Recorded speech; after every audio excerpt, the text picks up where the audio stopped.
Hello friends, പവിത്രം സീരിയലിൻ്റെ ഒരു പുതുപുത്തൻ വിശേഷത്തിലേക്ക് എല്ലാവർക്കും സ്വാഗതം. വരാൻ പോകുന്ന ഒരു എപ്പിസോഡിലെ ഭാഗമാണ്. അപ്പോൾ നമ്മുടെ വീഡിയോ ഇഷ്ടമാകാനേ ഒന്ന് ലൈക്ക് ചെയ്യാൻ ആരും മറക്കല്ലേ. അതുപോലെ പുതിയ ചാനൽ നമ്മുടെ ഒന്ന് സബ്സ്ക്രൈബ് ചെയ്ത് സപ്പോർട്ട് ചെയ്യുകയും ചെയ്യണേ. അങ്ങനെ നമ്മുടെ വിക്രത്തിൻ്റെ മുത്തശ്ശി എത്തുകയാണ് കേട്ടോ. മുത്തശ്ശി എന്ന് പറഞ്ഞാൽ നമ്മുടെ സുധാകരൻ മാഷിൻ്റെ അമ്മയാണ്. എല്ലാവർക്കും മുത്തശ്ശിയെ നല്ല ബഹുമാനവും പേടിയൊക്കെയാണ്. അപ്പം മുത്തശ്ശി പറയുന്ന അനുസരിക്കാതിരിക്കാൻ ആർക്കും പറ്റില്ല കേട്ടോ. അതുകൊണ്ട് തന്നെ സുധാകരൻ മാഷിന് മുത്തശ്ശിയെ ശാലം പേടിയാണ്. മുത്തശ്ശി വന്ന് കാണുമ്പോൾ വേദയെ കാണുമ്പോൾ ചോദിക്കുന്നുണ്ട്, ഇതേതേ കുട്ടിയെന്ന് ചോദിക്കുക. അപ്പം സുധാകരൻ മാഷൊന്നും മിണ്ടുന്നില്ല കേട്ടോ. അപ്പോൾ ഉടനെ കമലമ്മ ഇങ്ങനെ കുനിഞ്ഞ് നിൽക്കുമ്പോഴേക്കും നന്ദിനി പറയാണ്, അത് നമ്മുടെ വിക്രത്തിൻ്റെ ഭാര്യയാണെന്ന് പറയാണ്. വിക്രത്തിൻ്റെ ഭാര്യയോ? വിക്രത്തിൻ്റെ വിവാഹം കഴിഞ്ഞ് വരും. എന്താ സുധാകരൻ എന്നെ അറിയിക്കാതിരുന്നത്? ഇനിയിപ്പോൾ പെറ്റതള്ള ഇതൊന്നും അറിയിക്കേണ്ടെന്ന് നീ വിചാരിച്ചോ? അപ്പോൾ സുധാകരൻ മാഷ്, അത് ഒരു പ്രത്യേക, എങ്ങനെയാ ഇവൻ പ്രേമിച്ച് വിളിച്ചുകൊണ്ട് വന്നതാണോ എന്ന് ചോദിക്കുകയാണ് മുത്തശ്ശി. അപ്പോഴേക്കും ഉടനെ ശ്രീജ പറയുകയാണ്, അല്ല എന്ന് പറയുക. ഉടനെ തന്നെ സുധാകരൻ മാഷിൻ്റെ ഇളയ മോൻ പറയുന്നുണ്ട്, അത് പ്രേമിച്ച് വിളിച്ചുകൊണ്ട് വന്നതൊന്നും അല്ല, നീ അമ്പലത്തിൽ വെച്ച് താലി കെട്ടി കൊണ്ടുവന്ന. ആഹാ, അമ്പലത്തിൽ വെച്ച് താലി കെട്ടിയൊക്കെ കൂട്ടിക്കൊണ്ട് വന്നിട്ടും എന്നെയൊന്നും അറിയിച്ചില്ലല്ലേ എന്നൊക്കെ പറയാണ് കേട്ടോ. അങ്ങനെ വേദയായിട്ട് ഭയങ്കര ഇഷ്ടമാണ് മുത്തശ്ശിക്ക്. എല്ലാവരും അത്ഭുതപ്പെട്ടു പോവാണ് കേട്ടോ. വേദ മുത്തശ്ശിയായിട്ട് അടുക്കുന്ന കാണുമ്പം മുത്തശ്ശി പറയുന്ന ഫുഡൊക്കെ ഉണ്ടാക്കി കൊടുക്കുകയൊക്കെ ചെയ്യുന്നുണ്ട്. അത് ഞാൻ കഴിഞ്ഞ വീഡിയോയിൽ ആ വിവരങ്ങളൊക്കെ ഇട്ടിട്ടുണ്ട്. അതിനായിട്ട് ഞാൻ ഇതിൻ്റെ എൻഡ് സ്ക്രീനിൽ ആ വീഡിയോ ഇടാം, അത് കാണാത്തവരൊക്കെ ഒന്ന് കാണണേ. അങ്ങനെ വേദയായിട്ട് ഭയങ്കര സ്നേഹത്തിലാകുക. അത് കഴിഞ്ഞ് മുത്തശ്ശി ഇങ്ങനെ ഒരു ദിവസം എല്ലാവരെയും കൂടെ മുത്തശ്ശിയുടെ വീട്ടിലേക്ക് ക്ഷണിക്കുകയാണ് കേട്ടോ. പ്രത്യേകിച്ച് വിക്രത്തിനെയും വേദയും. മുത്തശ്ശി പറയുന്നുണ്ട്, അതേ വിക്രമും വേദയും വിവാഹം കഴിഞ്ഞിട്ട് എൻ്റെ വീട്ടിലേക്ക് വന്നില്ലല്ലോ, അതുകൊണ്ട് എന്തായാലും ഇവരെ എൻ്റെ വീട്ടിലേക്ക് ഞാൻ ക്ഷണിക്കുക ഒരു വിരുന്നിനായിട്ട്. അപ്പോൾ ആ കൂടെ നിങ്ങൾക്ക് എല്ലാവർക്കും വരാം കേട്ടോ. സുധാകര, നിനക്കും അങ്ങോട്ട് വരാൻ മേലാകിയൊന്നുമില്ല. വല്ലപ്പോഴും തറവാടിൻ്റെ പടി കടന്ന് വന്നെന്ന് വെച്ച് ഒന്നും സംഭവിക്കാനൊന്നും പോകുന്നില്ല. സുധാകരൻ മാഷൊന്നും മിണ്ടുന്നില്ല കേട്ടോ. അപ്പോൾ കമലമ്മയോടും പറയുന്നുണ്ട്, കമലേ നീ സുധാകരനെയും കൂട്ടി വരണം, അതുപോലെ മക്കളെല്ലാവരും നമ്മളെല്ലാവരും കൂടെ പോവും. കുറച്ച് ദിവസം അവിടെ നിന്നിട്ട് നിങ്ങൾക്ക് പോരാം. വിക്രവും വേദയും വിവാഹം കഴിഞ്ഞ് ആദ്യമായിട്ട് വരില്ലേ, അവരെ ആ രീതിയിലൊക്കെ സ്വീകരിക്കുകയും ചെയ്യാം എന്നൊക്കെ ഇങ്ങനെ മുത്തശ്ശി പറയാണ്.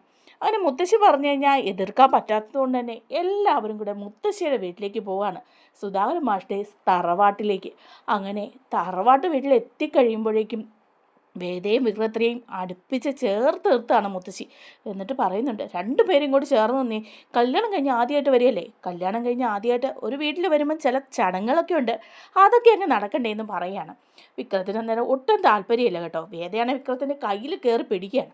അപ്പം വിക്രം പറയുന്നുണ്ട്, കൈ വിടറി എന്ന് പറയാണ്. അപ്പോഴേക്കും മുത്തശ്ശി വിളിക്കുകയാണ് അകത്തുനിന്ന്, ആ വിളക്കും ആരതിയൊക്കെ ആയിട്ട് വാ ഇവരെ സ്വീകരിക്കാൻ. അപ്പോൾ വേറെ 2 പേര് വിളക്കൊക്കെ ആയിട്ട് വരുന്നുണ്ട്. അവർ വന്ന് ഇവരെ 2 പേരെ സ്വീകരിച്ച് കുറിയൊക്കെ തൊട്ട് പോവുകയാണ് കേട്ടോ.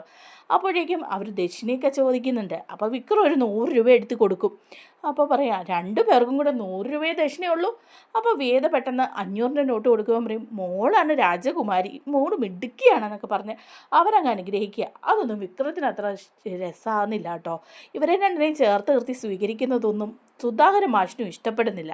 പക്ഷെ ഒന്നും മിണ്ടാതെ മാഷ് അതൊക്കെ അനുസരിക്കുകയാണ്. ഇനി എല്ലാവരും അകത്തോട്ട് കയറിപ്പോരൂ എന്ന് പറയാണ്.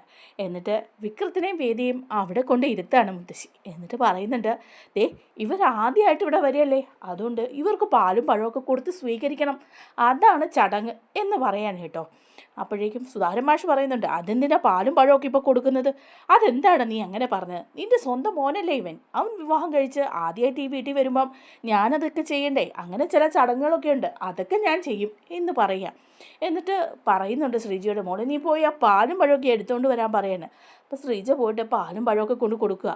അപ്പോൾ മുത്തശ്ശി പറയാണ് സുധാകരൻ മാഷിനോട്, സുധാകര നീ വന്ന് ആദ്യം കൊടുക്കുക, നീയല്ലേ അച്ഛൻ. അപ്പോൾ സുധാകരൻ മാഷ് പറയും, എനിക്കൊന്നും വയ്യ. നിനക്കൊന്നും വയ്യെന്നോ? അതെന്താ, നിൻ്റെ മോന് ഭാര്യയ്ക്കും ആദ്യം പാലും പഴം കൊടുക്കേണ്ടത് നീ തന്നെയല്ലേടാ, വന്ന് ചെയ്യടാ ഇങ്ങോട്ട്, മറുത്തൊന്നും പറയാതെ. അപ്പോൾ പിന്നെ സുധാകരൻ മാഷ് ഒന്നും മിണ്ടാതെ വന്നിട്ട് പാലും പഴവും കൊടുക്കുകയാണ്, വേദയുടെ കയ്യിലേക്ക് കൊടുക്കുകയാണ്. അപ്പോഴേക്കും പറയുന്നുണ്ട്, മുത്തശ്ശി 3 പ്രാവശ്യം കൊടുക്കണം 2 പേർക്കും. മടിച്ച് സുധാകരൻ മാഷ് 2 പേർക്കും പാലും പഴവും കോരി 3 പ്രാവശ്യം വായി വെച്ച് കൊടുക്കുകയാണ് കേട്ടോ. അതിനുശേഷം മുത്തശ്ശിയും കമലമ്മയും എല്ലാവരും കൊടുക്കുകയാണ്. അങ്ങനെ വേദയ്ക്ക് ഭയങ്കര സന്തോഷവും ഹാപ്പിയൊക്കെ ആകും. ആകെപ്പാടെ ചമ്മി അടിച്ച് വിക്രം ഇങ്ങനെ ഇരിക്കുകയാണ് കേട്ടോ. മുത്തശ്ശി എല്ലാവരെ കൊണ്ടും ആ ചടങ്ങൊക്കെ ചെയ്യിക്കുക. അപ്പോൾ വേദ പറയുന്നുണ്ട് അടിപൊളിയായിട്ടുണ്ട് കേട്ടോ എന്ന് വിക്രത്തിനോട് പറയും. വിക്രം പറയുന്നുണ്ട് നീ ഒന്ന് മിണ്ടാതിരിക്കടി എന്ന് പറയാണ്. അങ്ങനെ അതൊക്കെ കഴിഞ്ഞ് എല്ലാ ചടങ്ങുകളൊക്കെ കഴിഞ്ഞ് കഴിയുമ്പം വൈകുന്നേരം ആകുമ്പോൾ മുത്തശ്ശി പറയാണ് ഇന്ന് ഇവരുടെ ശാന്തി മുഹൂർത്തമല്ലേ എന്ന് പറയാണ്. അപ്പോൾ വിക്രം ചോദിക്കുക എന്ത് മുഹൂർത്തം? നിങ്ങളുടെ ശാന്തി മുഹൂർത്തം ഇതിനു മുമ്പ് കഴിഞ്ഞിട്ടുണ്ടെങ്കിൽ ശരി, ദേ ഇവിടെ വന്നതിന് ശേഷം ആദ്യമായിട്ടല്ലേ, അപ്പോൾ പിന്നെ ഇവിടെ നമ്മളത് ഗംഭീരമായിട്ട് അങ്ങ് നടത്തും.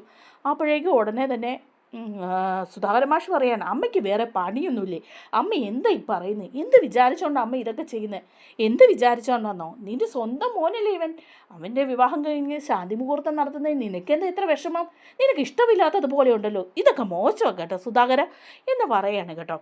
അങ്ങനെ അടിപൊളിയായിട്ട് കാര്യങ്ങളൊക്കെ മുന്നോട്ട് പോവാണ്.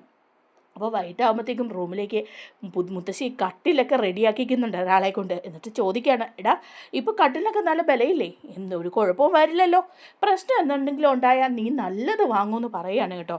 അപ്പോഴേക്കും അയാൾ പറയണം പൈസ തന്നേക്ക് ഞാനെല്ലാം റെഡിയാക്കിയിട്ടുണ്ടെന്ന് പറഞ്ഞ് പോവാണ് കേട്ടോ. അപ്പോൾ വിക്രവും വേദയും വാതിക്ക് വന്ന് നിൽക്കുക, എല്ലാവരും നിൽപ്പുണ്ട്.